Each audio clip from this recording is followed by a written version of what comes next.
Një nga tenderet më të çuditshëm të fundit mban firmën e Dritana Gollit, kreu të Fondit Shqiptar të Zhvillimit, në një procedurë për shërbimin e koalidimit të punimeve për objektet në zbatim të programit IVR dhe 100F, 9 nga 10 firmat garuese kanë dorëzuar të njëjtën ofertë deri në qendark.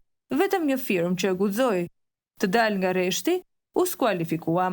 Sipas dokumenteve të siguruara nga redaksia jon, fondi limit i tenderit ishte 13.103.000 lek, ndërsa 9 firmat ofruan të gjitha nga 11.121.000 lek.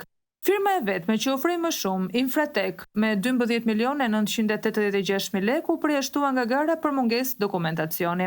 Fituesi, firma Net Group, e cila kishte të njëjtën ofertë si të gjithë të tjerët, por mori pak më shumë pikë, 295.50 kundrejt 294.00 të firmës tjetër Statank and MCE and Progreen. Edhe firma të tjera si Arena MK, Zenit and Co, AE Engineering, Novatech Studio, RCM dhe GB Civil Engineering ishin në të njëjtën linjë financiare. Procedura është konsideruar tepër e dyshimt, duke ngritur dyshime të forta për marrëveshje paraprake mes firmave apo orientim nga brenda institucionit. Kur të nëntë bien në një mendje, lind pyetja, rastësi, koordinim apo drejtim nga larg.